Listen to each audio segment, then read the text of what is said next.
नमस्कार मंडळी, आज आपण करणार आहोत रेस्टॉरंट स्टाईल चिली पनीर। त्यासाठी मी इथे पावभर घेतलेला आहे पनीर, 2 मोठे कांदे घेतले आहे, चौकोनी आकारामध्ये कापून घेतले आहेत, 2 शिमला मिरची घेतल्या आहेत आणि बारीक चिरलेला लसूण घेतलेला आहे। आता इथे आपण पनीर कॉर्नफ्लॉवर आणि मैद्यामध्ये घोळून घेणार आहोत पहिल्यांदा। तर त्यासाठी मी इथे घेतला आहे कॉर्नफ्लॉवर 2 चमचे, 1 चमचा मैदा, त्याच्यासाठी सॉस घेतला आहे, सोया सॉस आणि थोडा व्हिनेगर, ते 1 टेबलस्पून घेतला आहे आणि इथे काश्मीरी लाल मिरची घेतलेली आहे, त्याचा आपण सॉस करणार आहोत। तर पहिले आपण काश्मीरी लाल मिरची जी घेतलेली आहे त्याच्यामध्ये थोडंसं पाणी घालणार आहोत आणि त्याचा एक रेड चिली सॉस करणार आहोत आपण। आता एका भांड्यामध्ये मी इथे पनीर घेते आहे। आता या पनीरला आपण कॉर्नफ्लॉवर आणि मैद्याचं जे मिश्रण आहे ते लावून घेणार आहोत। व्यवस्थित त्याला कोटिंग झालं पाहिजे अशा तऱ्हेने त्याला मिक्स करायचं आहे, छान व्यवस्थित घोळून घ्यायचं आहे ते। हे बघा, पुन्हा थोडंसं घालायचं आहे।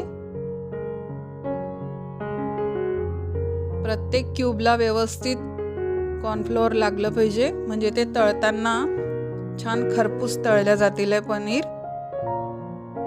आता आपण याच्यामध्ये काश्मीरी लाल मिरची जी पेस्ट केली होती ती घालणार आहोत।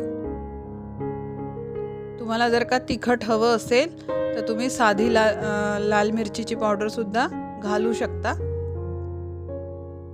पण लहान मुलं खातात त्याच्यामुळे मग काश्मीरी लाल मिरची घेतली आहे इथे मी।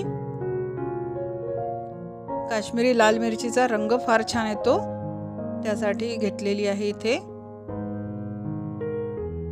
मला थोडं कमी वाटतं आहे, थोडं अजून घालते आणि व्यवस्थित सगळ्या क्यूब्सला चोळून लावून घ्यायचं आहे।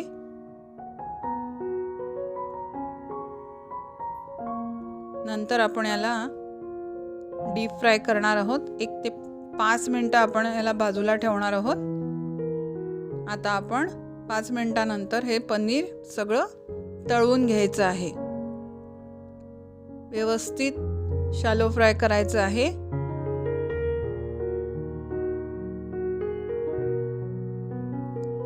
तुम्हाला माझ्या रेसिपीज कशा वाटतात ते मला कमेंट करून नक्की सांगा। तुम्ही माझ्या चॅनलवर नवीन असाल तर माझ्या चॅनलला लाईक करा, सबस्क्राईब करा आणि कमेंट करून सांगा माझ्या रेसिपीज कशा वाटतात ते। हे बघा, या तऱ्हेने आपण सगळं पनीर तळून घेणार आहोत व्यवस्थित।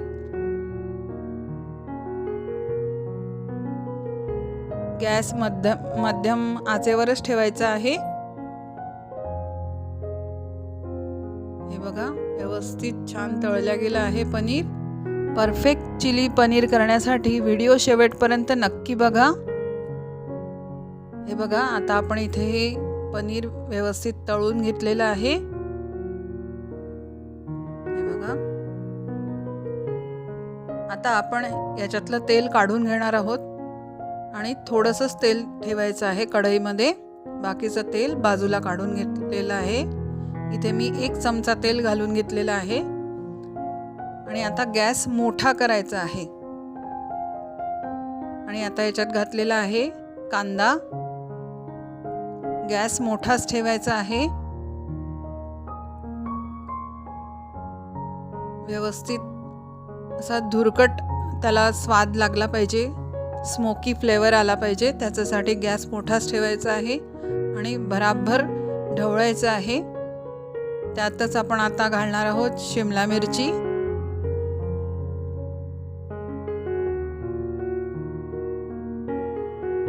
आता हे व्यवस्थित झालेलं आहे। आता याच्यामध्ये घालणार आहोत बारीक चिरून घेतलेला लसूण, ते पण व्यवस्थित मिक्स करून घ्यायचं आहे।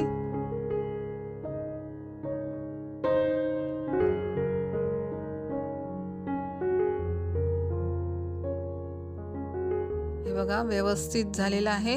आता आपण याच्यामध्ये घालणार आहोत 1 टेबलस्पून सोया सॉस. पहिल्यांदा 1 टेबलस्पूनच घालायचं आहे.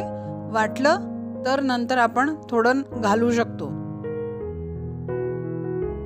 आणि सगळंच जर का एकदम घातलं तर थोडा डार्क लागू शकतो, म्हणून आधी 1च टेबलस्पून घालायचं आहे. त्याच्यानंतर टमॅटो सॉस घालायचा आहे. तुम्ही कोणत्याही कंपनीचा टमॅटो सॉस इथे वापरू शकता. व्यवस्थित मिक्स करून घ्यायचं आहे. आणि आता इथे 1 टेबलस्पून मी इथे घालते आहे व्हिनेगर. त्याने याला व्यवस्थित अशी आंबटसर चव येईल आहे.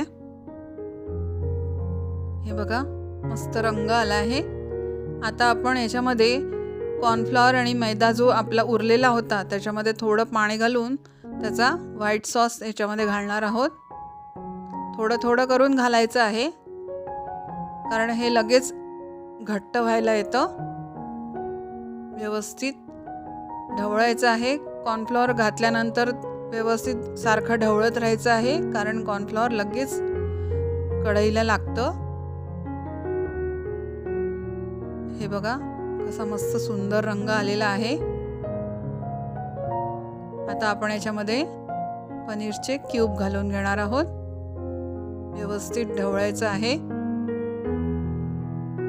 आणि गॅस मोठाच ठेवायचा आहे. हे बघा गॅस मोठा आहे. जरा असा स्मोक दिसतो आहे, त्याला स्मोकी फ्लेवर येण्यासाठी गॅस मोठा ठेवायचा आहे. आणि आता इथे आपण थोडंसं मीठ घालणार आहोत. तसं सोया सॉस टमॅटो सॉसमध्ये मीठ आहेच, म्हणून थोडंसं मीठ घालणार आहोत आपण. हे बघा व्यवस्थित तयार झालेलं आहे. आता आपण याला काढून घेऊ. मी गॅस बंद केला आहे आणि आता आपण याला डिशमध्ये काढून घेऊ.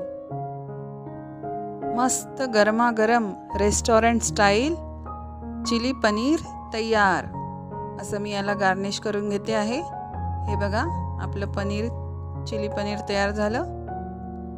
पुन्हा भेटूया पुढच्या व्हिडिओमध्ये. तोपर्यंत बाय बाय.